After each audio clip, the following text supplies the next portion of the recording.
Hello from Board Game Geek, Essen 2012. My name is Shelley Ganshaw, and I'm here with Frank DiLorenzo from R&R Games, and he's also the designer of this game. That is true. So thank you very much for bringing it in and showing no us. Problem, no problem.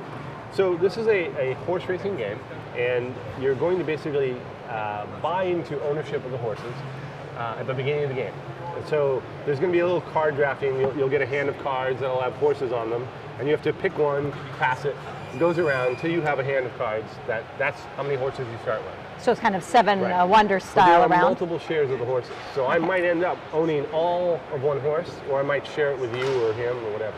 Okay. So once we have our horses, and let's say I have, that one, this one, maybe a couple of this one, I went for the long shot there, and that one. All right. So those are all mine. I have to pay for those horses, there's prices on them. So this is the money track here. This is how you win the game. You start out with 50,000, and then you're going to pay for whatever horses you bought, and the prices are marked on the horse. All right. So I total it up, and I move down to how much money I spent. At that point, when we've all done that, we're going to race the first race. Okay? So the first race, we're going to pull a racetrack card to see where we're racing. Today we're racing at Mid-City Meadows at Grand Prairie, Texas. And on here, it will show you the handicaps of the horses. Okay? Oh, okay. So you take from here, basically it says 7 and 8 are getting an X. Now an X is a hindrance.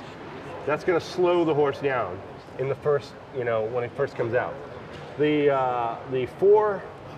5 horse gets a 4, and the 2 and the 12 have a +6.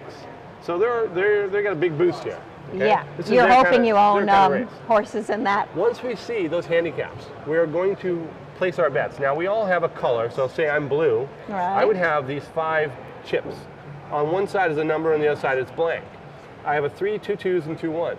These are the multiple of the bet I can do. So I can place, for example, if I want to bet 2 times on number 9 to win, I place it there. Okay. And I'm placing it face down so you can't see what I'm betting.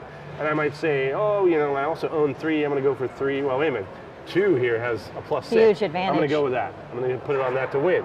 And this one I'll do 12 to show. I don't think it's going to come up. And just for the heck of it, because I own 6 and 8, I'm going to go on those to place. All right. Now other people are then going to follow, and put their bets on here. So they might also bet, where I'm betting. They might bet on top of me. It's okay. Sure. Right? We'll all win together if that horse comes in that way. Once all the bets are done, we'll run the race. Okay? So the first person to roll takes the dice, rolls the dice. That is the number of the horse. Oh, I was going to bet on 3. Oh. 3 comes out. Now, on the first roll, it can either come out 1 space or 2.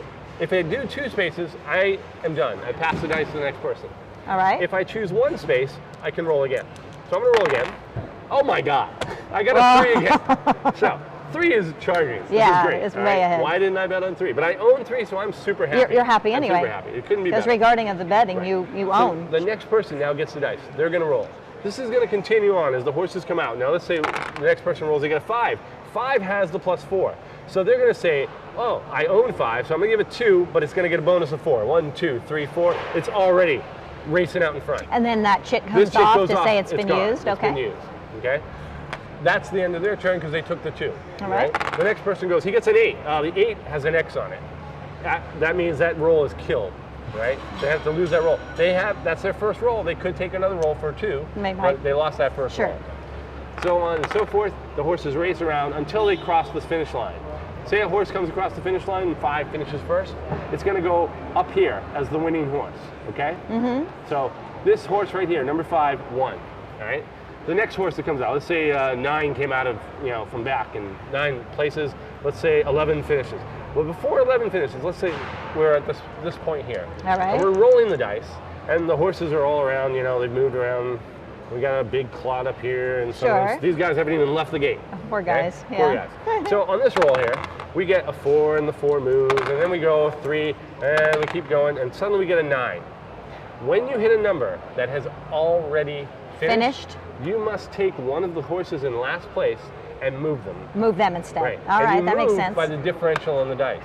So if it's a differential of 0 or 1, you move them 1 space. 1 space. If you differential of 2, 2 spaces. Anything else is going to be 3 spaces. So that's a 3 right there, 1, 2, 3. But look, he's got a +6, 1, 2, 3, 4, 5, 6. He'd already be almost at the finish line. Right. That's how those long shots get a chance long to shots could actually come win. in. Yes.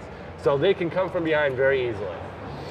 So that is how you race in the game. Once all the horses are done, let's say he manages to finish, you then pay off the bets. Okay? So the 2 didn't finish, you're going to take that off. That's going to go away. The 9 did. The 6 did not. The 8 is gone. The 11 is gone. The 10 is gone. But the 12 is good. Okay? So you now will flip these over, and you will pay based on the payout. So this is 2 times 5. They go 10. This guy here, he got 2 times 10. He goes up 20.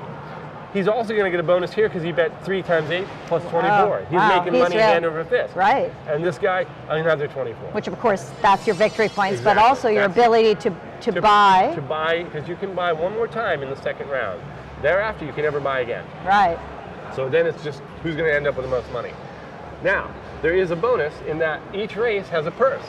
So that purse is paid to the owner of the horses. If I'm the winner of 5, I don't have any 5, but say he has all of 5, he gets the whole purse. If you have 5 and he has 5, you split it. It can split 3 ways because there's up to 3 shares available in each horse. Right. So the purses are another way to make money in the game. Mm-hmm.